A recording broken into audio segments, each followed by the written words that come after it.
Way. Hey everybody, it's your good friend Bobby from Skatehut here. How's everybody doing? I hope everybody's well. So we have recently just done how to maintain your bearings video, which we've posted up so you can have a watch. We apologise for some reason. I think it was because of the signal. It wasn't posting live, so we apologise about that. But I think we've managed to fix things now. And so we're going live, and we're going to do the question and answer sort of portion there. So who we got in the chat so far? We got Snowy. Hi. Hey, how's it going, Snowy? Hope you are absolutely well. We also got Isabella Schmidt. We've also got Pineapple Pancake. So yeah, here's the question. Bearings. What do you do with your bearings? How do you look after your bearings? So Ollie Noble, is the shop back open? Yes, Hale Zone HQ is back open. The other two locations, Greystone and of course Adrenaline Alley Corby, we're still waiting for those shops, those parks to open. And so as soon as the parks are open, the shops will open with them. So I hope that answers your question right there. Right, so I apologize for some reason. The comments, there we go. The comments disappear. All messages are visible. That's what we want right there. Okay, so Snowy's asked, when did I start roller skating? I've been roller skating for about 10 years. I sort of started watching my very first roller derby game and was like, that's amazing, I kind of need to do that. And so I went and joined up with a local team called the Wolverhampton Honor Rollers, and they taught me how to skate. And I'm not lying, it was like Bambi on ice. It was like, but yeah, I loved it. And then we ended up forming the men's team in Birmingham, the Crash Test Brummies. Big shout out. Isabella Schmidt has asked, are all bearings the same? Okay, so that is a great question. Let me help you with that. So there are bearings that are sort of made for different tolerances, right? So you've heard of the ABEC system, right? So there'll be like ABEC 3, ABEC 5, ABEC 7, ABEC 9.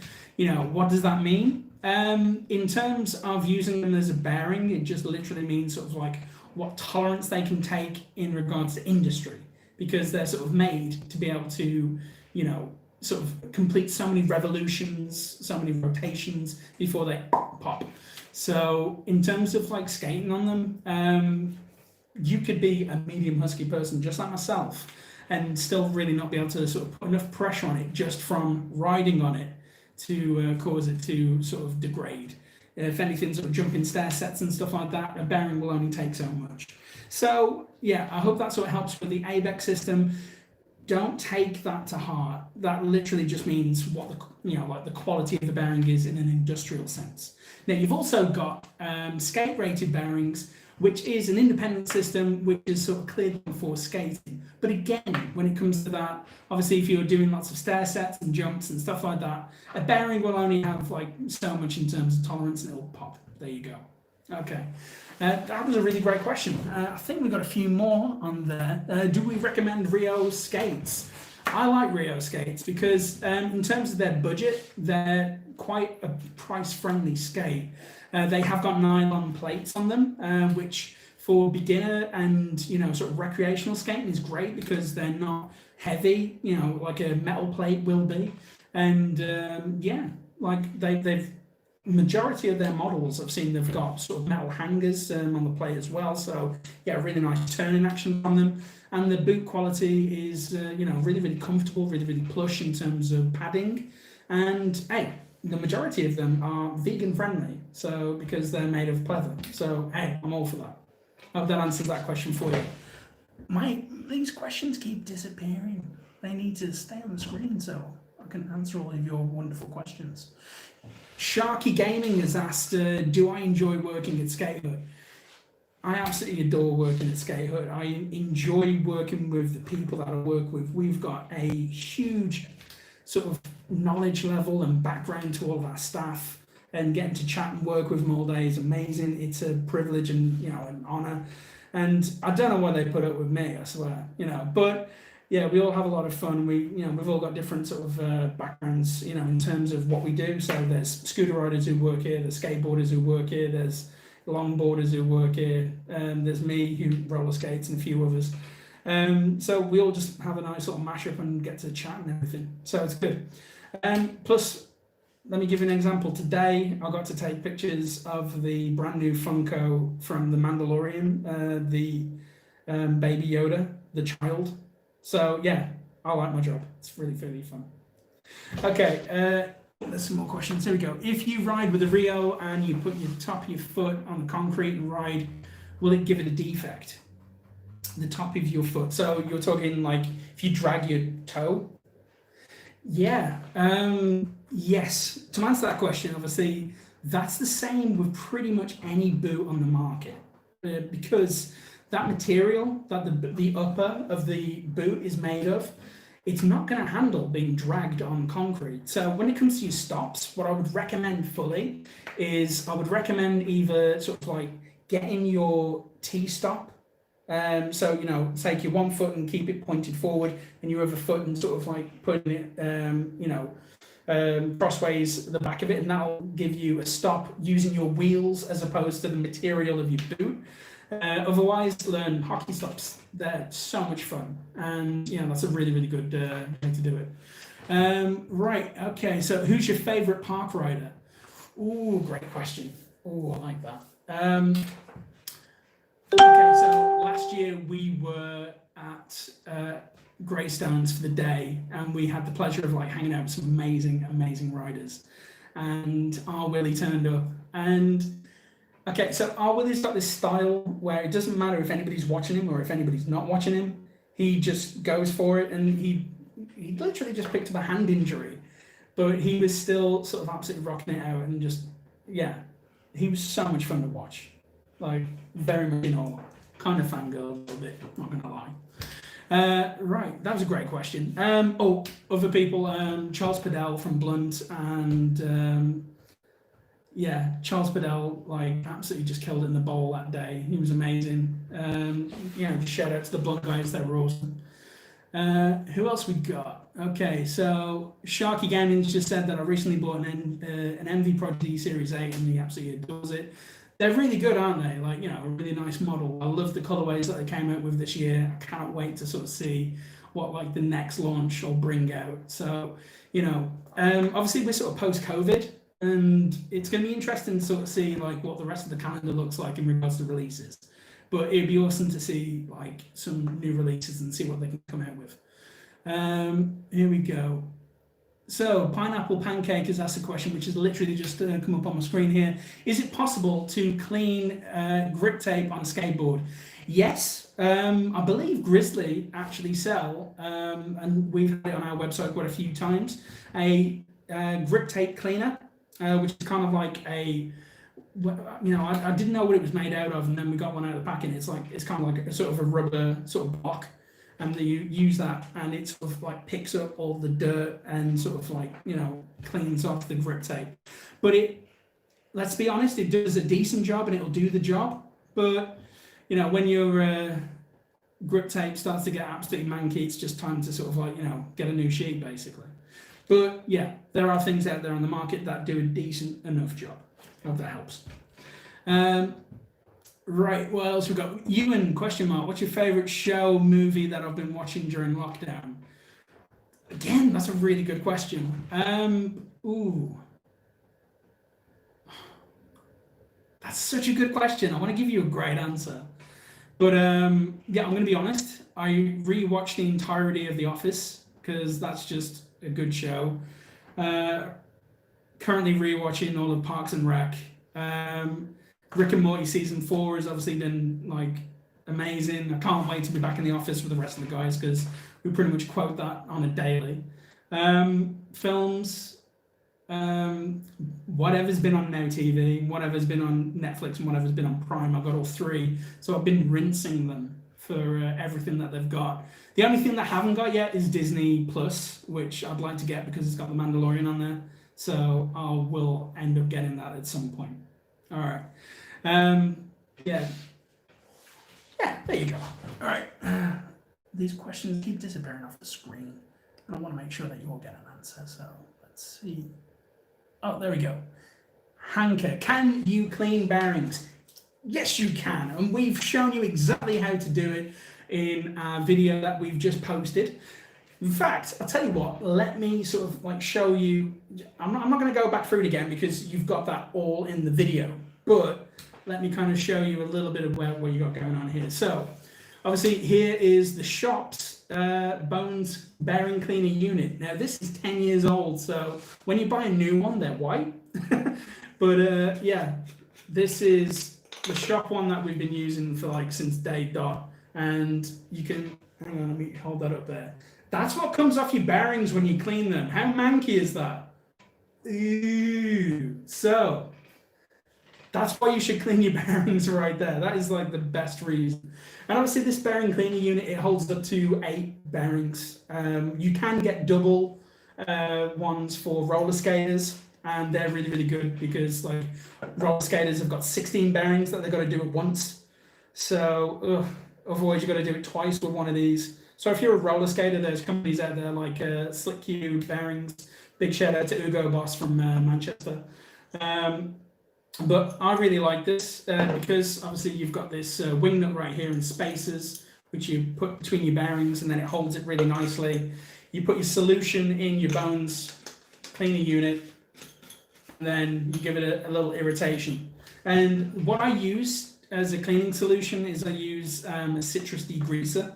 Like if you go to like B&Q or Wix or anything like that, if you go to like the car care section or like the degreaser section, you're going to probably find like I found like a tub of it for like 1 liter for like £5, and it's citrus, so it's natural, it's not chemically, it's going to be good to be used indoors like we have been.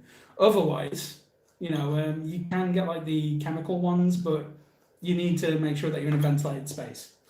Yeah, there you go. So pop your bearings on, bob them in, give them a swill, and then watch our video, which we've upposted, and it takes you through the whole process of how I clean my bearings.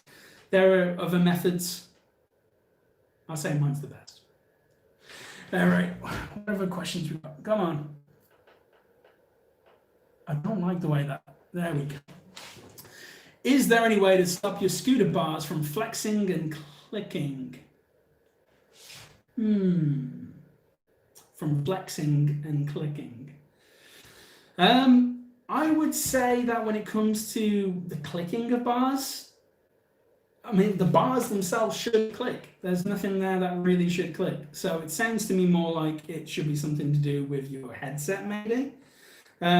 So regularly do maintenance, like all bits, once you've like got them dialed and they sound really, really nice, with use will come loose. So you got to go in there and do a little bit of maintenance, make sure that everything's sort of like tight, but not over tightened. Make sure everything's like looked after and lubricated and, generally good. So yeah, when it comes to the clicking, that might sound like your headset or something else. I would recommend sort of double checking with a, like a scooter shop like Skatehut and see when we're able to go in and, obviously have a look at it. At the moment, if you come to our Hailzone HQ, we're not currently doing repairs due to COVID. We're literally just out of lockdown. So once that settles down a little bit more, we'll be able to do repairs again and have a look.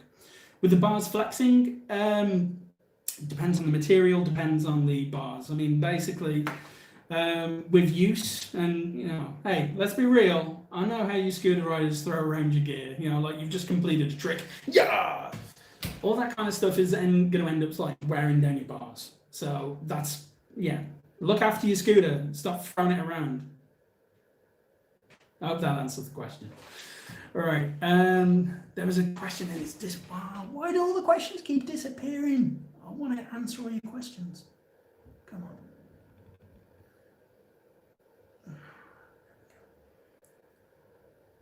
There we go.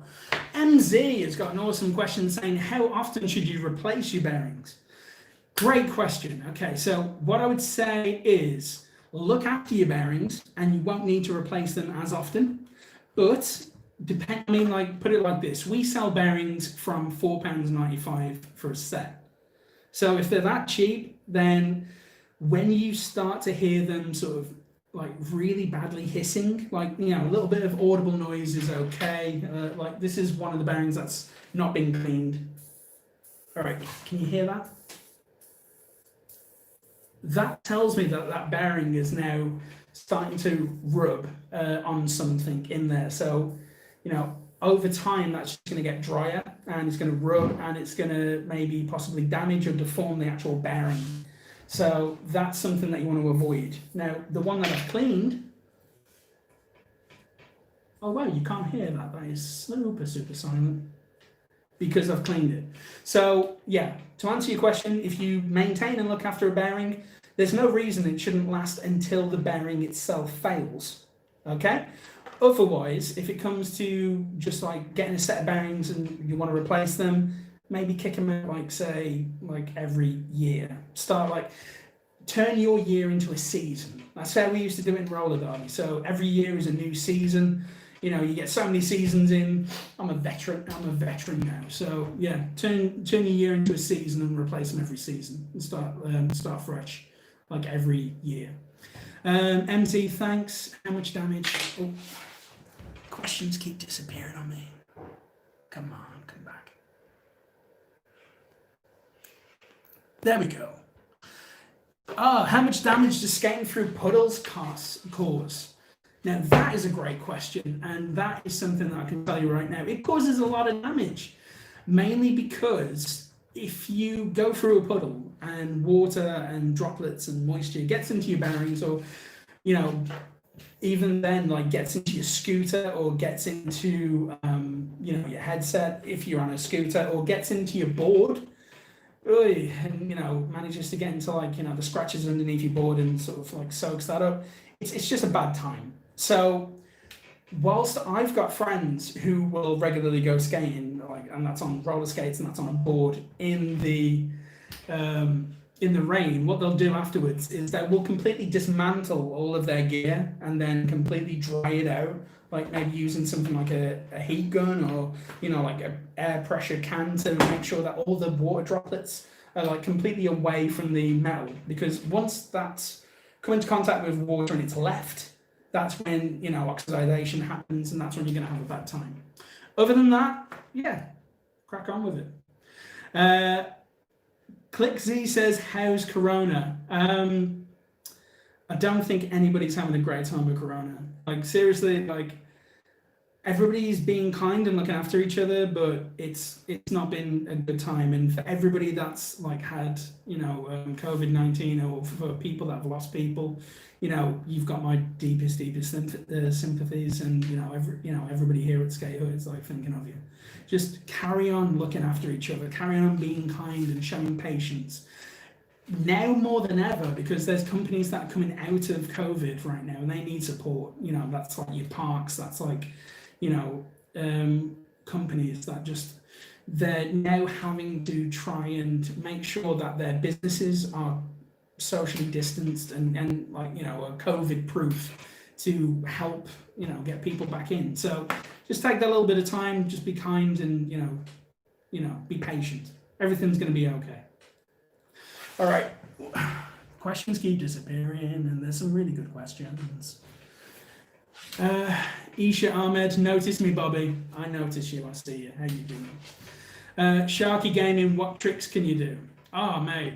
You know, I can walk the dog around the world. Yo tricks, baby. What tricks can I do? At the moment, I'm trying to learn how to do a ghost ride kickflip on my longboard, and I'm terrible at it, seriously. But that's the trick that I like to sort of practice when I'm out longboarding. There's a ton of like dancer longboard videos that I absolutely adore to watch, and they've got some like really great sort of like, you know, like sort of tricks sort of based around sort of, you know, like using the rear tail and sort of coming off and like doing like sort of bonuses and stuff like that. So I'd really like to like learn those. But otherwise, I was never really into tricks. I'm a terrible skateboarder. I'm a great longboarder because all I do is just like cruise and carve. But my main passion when it came to like action sports was roller derby. I absolutely like that. It's took over 10 years of my life, and I've absolutely loved it because, yeah, getting on a pair of roller skates, like you can do sort of like gaps and like, sort of jump tricks and stuff like that. But it's all about sort of like using your body to pummel other people. And, I'm a husky guy and I was pretty decent at it. So there you go. I hope that answers your question. All right. We're at the 20-minute mark. So I'm going to wrap things up. So if anybody else has got like any other questions that they quickly want answering, just let me know. My friend put penny wheels on an actual skateboard. That's awesome. I hope that they haven't got much wheel bite from that, because obviously if you think about penny wheels, they're probably like 60 millimeters tall. So yeah, that might cause a little bit of bite unless they've got like risers on their board. We had the question then, are we going to do rollerblade lessons? That's Wired Guy TV. Hey, how's it going? Thank you very much for participating. We could do. We've got some really talented sort of like inliners who work for the company. So I would rather get them to do it than me. I can rollerblade, but I'm way better on quad skates. So I would much rather get somebody like that. Actually, big shout out to Sam Croft over at Powerslide, and people like that. So yeah, there's people who it would benefit you to watch rather than me do it. I know that wasn't the question. The question is, will we do any sort of inlining content and lessons in the future? You've asked, so I'll tell you what, we'll see what we can do. If we can make it happen, we'll make it happen. Okay? Awesome. Sharky Gaming, have a great week, Bobby. Thank you very much. It's Monday, and we've got through it, folks. Isn't that wonderful? So yeah, keep that positivity going throughout the rest of this week. I hope that everybody who's watched has taken something away from this. We want to do more of this because we love engaging with our community of people. And yeah, so thank you very much for watching. Hey, I've been Bobby from Skatehut, and you right there, have an amazing day and week. You take care. All the best.